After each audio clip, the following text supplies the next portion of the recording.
Welcome back और YouTube channel study magician. तो आज मैं आप लोगों को पढ़ाने वाला हूँ जयशंकर प्रसाद जी का जीवन परिचय, जो हमारे बोर्ड एग्ज़ाम में हिंदी के पेपर में 5 अंक का पूछा जाता है।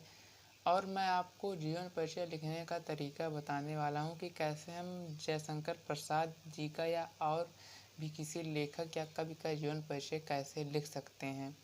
तो आइए इस वीडियो को हम लोग शुरू करते हैं और देखते हैं कि हमें जीवन परिचय कैसे लिखना चाहिए।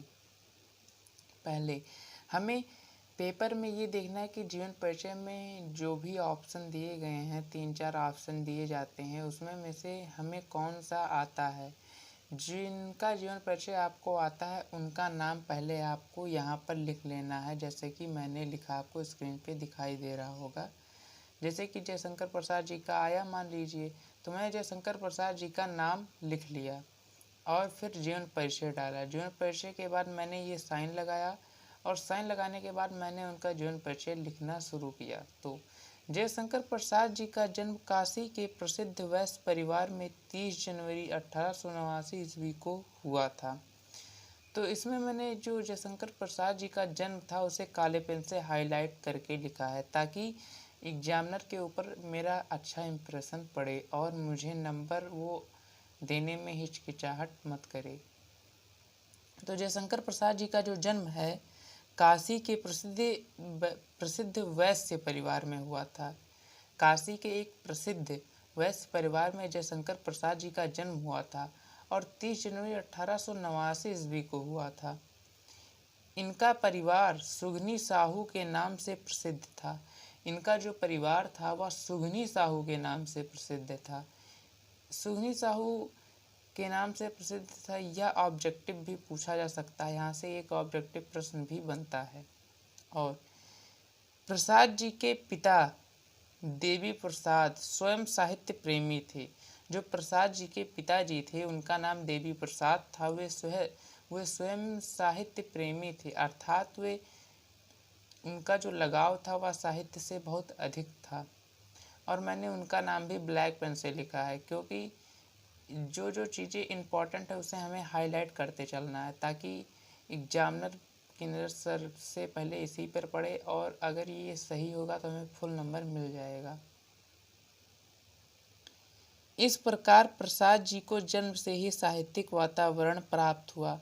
इसी कारण से प्रसाद जी को जन्म से ही साहित्यिक वातावरण प्राप्त हुआ, क्योंकि उनके पिताजी भी साहित्य से जुड़े हुए थे, इसीलिए उनको भी साहित्यिक वातावरण प्राप्त हुआ।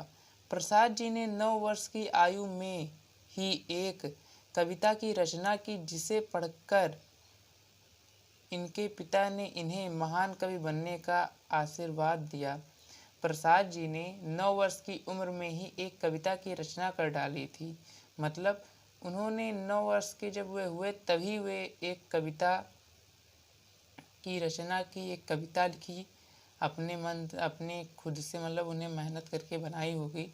तो उन्होंने लिखा और अपने पिताजी को दिखाया, तो उनके पिताजी ने उसे पढ़कर उन्हें महान कवि बनने का आशीर्वाद दिया। प्रसाद जी ने बाल्यावस्था में ही अपने माता पिता के साथ जो प्रसाद जी थे वे बाल्यावस्था अर्थात बचपन में ही अपने माता पिता के साथ देश के विभिन्न तीर्थ स्थानों की यात्रा की। जो प्रसाद जी थे वे जब छोटे थे तभी अपने माता पिता के साथ देश के विभिन्न तीर्थ स्थानों की यात्रा की, अर्थात मंदिरों और भी कई चीज़ें इसमें आती हैं, तीर्थ स्थानों में उनकी यात्रा की और कई सारी चीज़ें का अनुभव किया उन्होंने। कुछ समय बाद ही इनके माता पिता की मृत्यु हो गई और कुछ ही समय बाद इनके माता पिता की मृत्यु हो गई, अर्थात जब ये छोटे ही थे तभी इनके माता पिता की मृत्यु हो गई थी। इनकी शिक्षा दीक्षा का प्रबंध बड़े भाई श्री शंभूनाथ जी ने किया।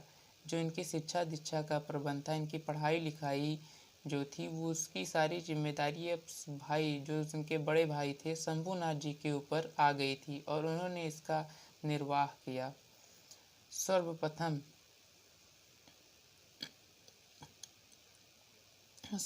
इनका नाम क्वींस कॉलेज में लिखाया गया, किंतु वहाँ इनका मन नहीं लगा।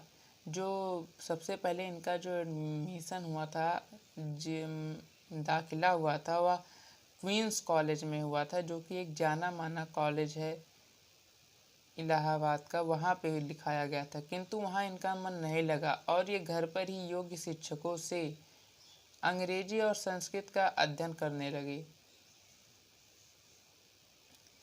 इनका जो मन है वो क्वींस कॉलेज में लगा नहीं। जब इनका नाम लिखाया गया तो कोई कमी रही होगी या तो वहाँ पे शिक्षक नहीं रहे होंगे इनके मन के, तो उन्होंने घर पर ही योग्य शिक्षक अर्थात कोचिंग करके इन्होंने इंग्लिश और संस्कृत का अध्ययन करा। और जब ये 17 वर्ष के हुए तभी इनके बड़े भाई शंभूनाथ जी की मृत्यु हो गई। जब ये 17 वर्ष के ही थे तभी इनके बड़े भाई शंभूनाथ जी की मृत्यु हो गई। इनके माता पिता की भी मृत्यु हो गई थी जब ये छोटे ही थे। और जब ये 17 वर्ष के हुए तो इनके बड़े भाई शंभूनाथ जी की भी मृत्यु हो गई थी। इन्होंने 3 शादियां की, किंतु तीनों ही पत्नियों की असमय मृत्यु हो गई। जो प्रसाद जी थी उन्होंने 3 शादियां की, लेकिन तीनों ही पत्नियों की असमय मृत्यु हो गई, मतलब उनकी कम आयु में ही मृत्यु हो गई। इसी बीच इनके छोटे भाई की भी मृत्यु हो गई।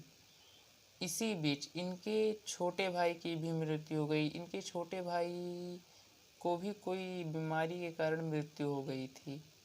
और क्षय रोग से पीड़ित होने के कारण 15 नवंबर 1937 ईस्वी को 47 वर्ष की आयु में इनका भी निधन हो गया।